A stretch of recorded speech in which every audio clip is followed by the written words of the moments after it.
Jadi kita akan mempelajari tentang penggunaan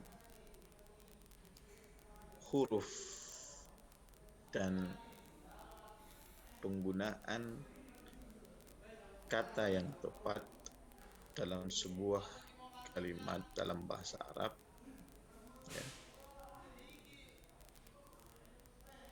Adanya perbedaan huruf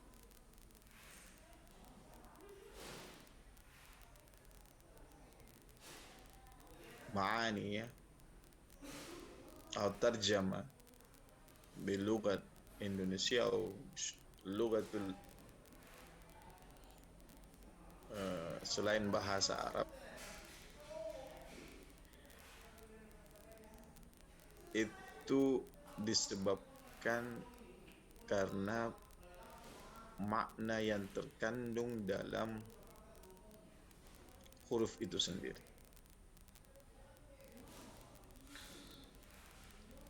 Saya tidak bisa mengatakan ikhtilaf, sebagaimana saya sudah jelaskan bahwa ikhtilaf bukan perbedaan. Ikhtilaf itu keberagaman pendapat, ya.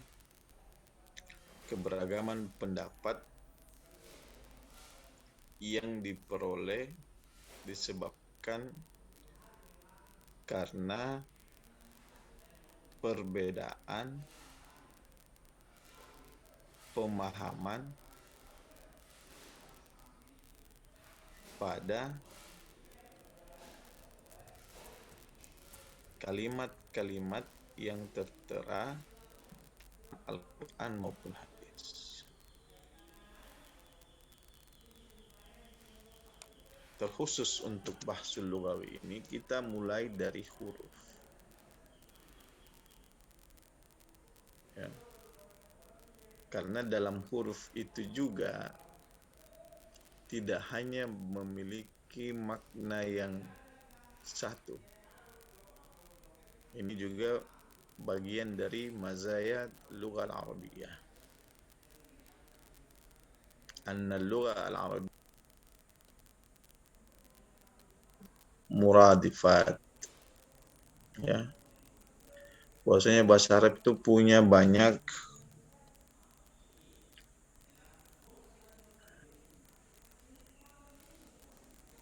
makna, ya. Dan setiap kata atau setiap penggunaan huruf dalam bahasa Arab itu bisa berbeda maknanya.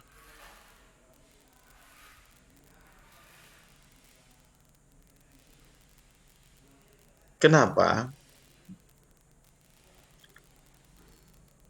Karena tidak adanya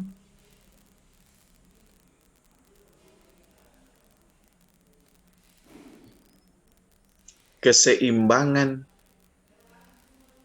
atau penyetaraan makna antara baina lughah Arabiyyah wal lughatul ajamiyah, ya. Antara bahasa Arab dengan bahasa asing. Contoh tadi yang saya sampaikan, ikhtilaf. Ikhtilaf kalau dalam bahasa Indonesia diartikan sebagai perbedaan. Padahal ikhtilaf di sini bukan mengandung perbedaan. Kalau bahasa Indonesia, kalau kita menyebut perbedaan, konotasinya jelek, konotasinya negatif. Misalnya, tasrif berbeda dengan Jafir, berbeda dengan Bagas. Jadi ada konotasi yang buruk yang dimunculkan dari makna perbedaan. Tetapi ketika kita memaknai ikhtilaf itu sebagai keberagaman, maka positif yang akan muncul. Keberagaman artinya masing-masing punya potensi yang berbeda-beda. Mungkin tasrif penghafal Al-Quran, Jafir jago bahasa Arab, Bagas jago bahasa Inggris. Karena keberagaman bukan karena perbedaan. Nah ini. Begitu juga penggunaan harful jar. Ya. Memiliki makna yang berbeda-beda dalam jumlah, dalam uslub bahasa Arab.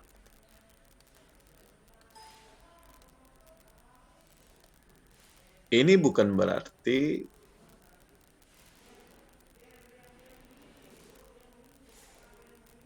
berbeda dalam artian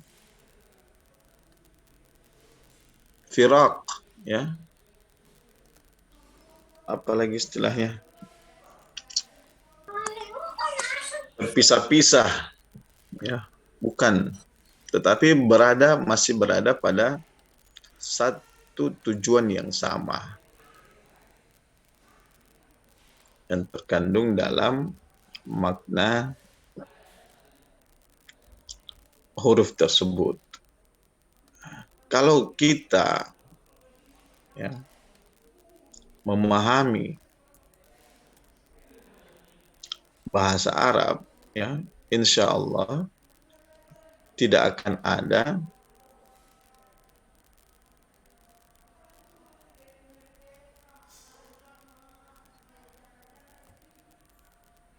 kelompok-kelompok yang menjustifikasi kelompok-kelompok yang lain. Ya. Tidak ada kelompok-kelompok yang akan mengatakan, Pak, ini TBC ini. Ya. Takhayul bid'ah khurafat. Wah, ini kelompok sesat ini. Karena kalau kita paham bahasa Arab, selama dia masih dalam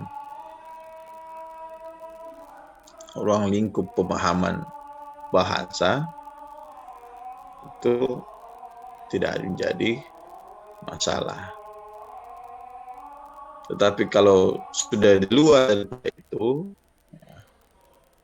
baru bisa dikatakan tidak sesuai dengan ajaran. Contoh misalnya,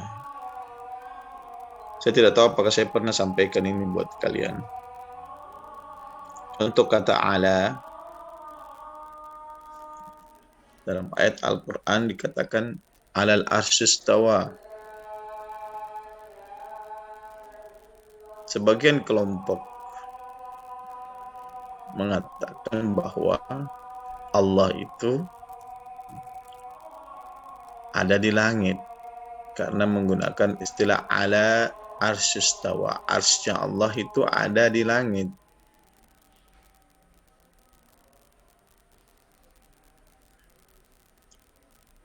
Dengan dalih ketika anak kecil ditanya di mana Tuhan, maka pasti mereka menunjuk ke arah langit.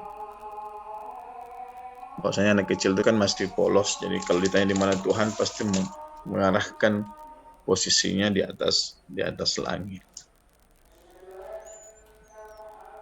Ya, itu pemahaman. Tetapi kita sebagai anak bahasa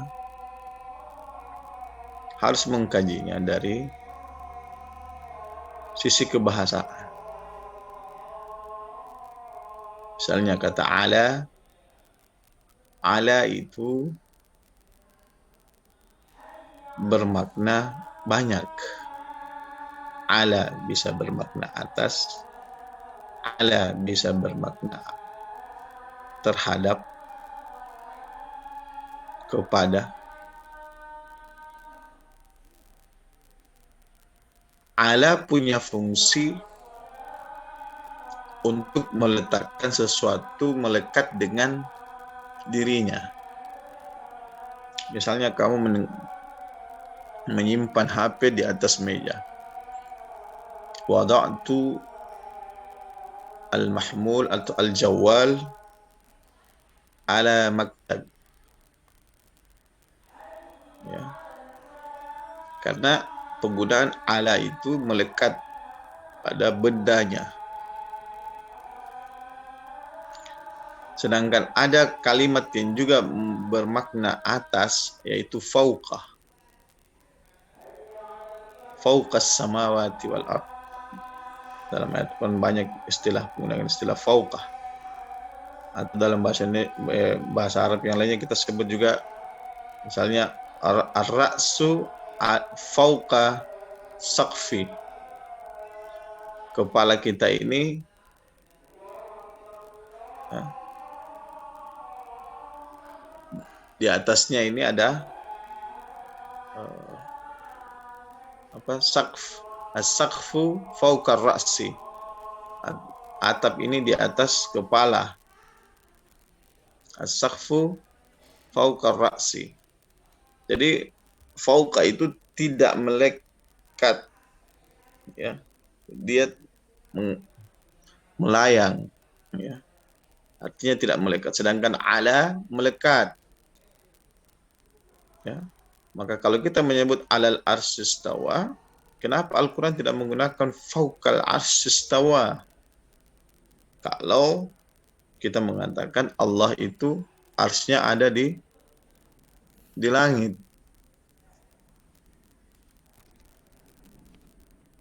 Sedangkan langit dalam Al-Quran biasa menggunakan fauqas sama, di atas, fauq, tidak melekat. Maka pada hakikatnya arsnya Allah itu bukan di langit. Arsnya Allah itu ada di seluruh bagian hidup kita. Maka para ulama mengistilahkan ars itu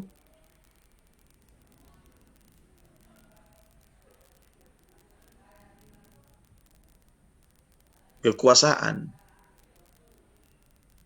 Ya. Karena dia tidak melekat. Dia melekat pada diri kita, bukan melayang. Nah, ini yang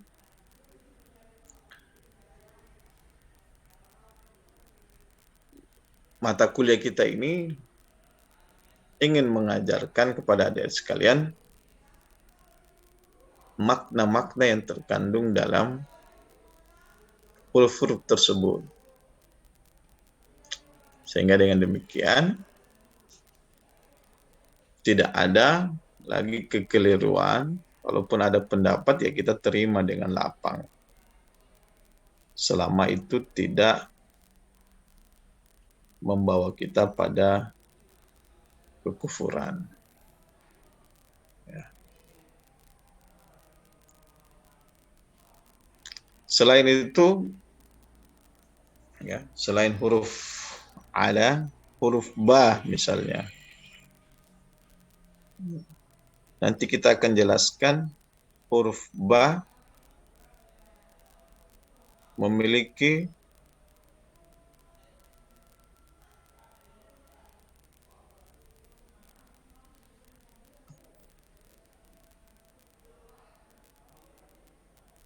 tiga belas makna. Ya. Huruf ba memiliki 13 makna. Ada maknanya makna zaidah, ada maknanya ghair zaid.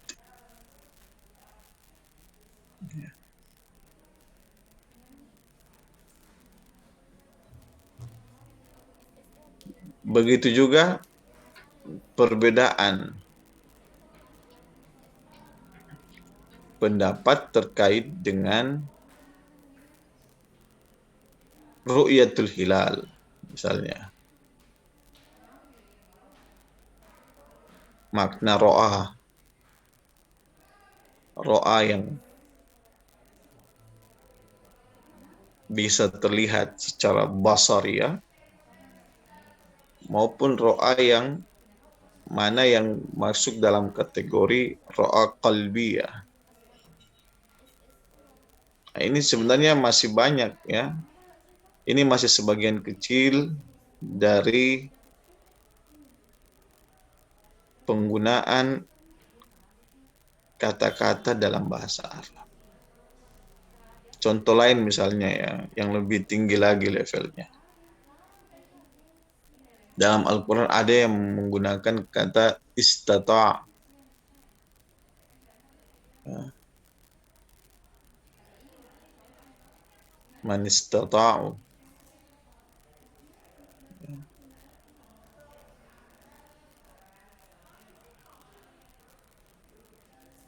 Dalam surah Al-Kahfi juga tasrif, ya, penghafal Quran ini harus paham ini, ya, penggunaan kata. Arafa, kapan dipakai arafa, kapan dipakai alima.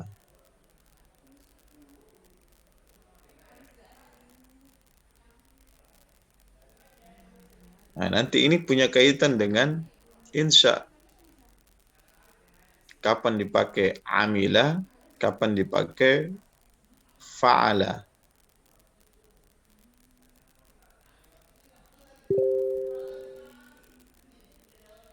Kapan dikatakan rofa'a, kapan dikatakan sa'ida atau sa'uda.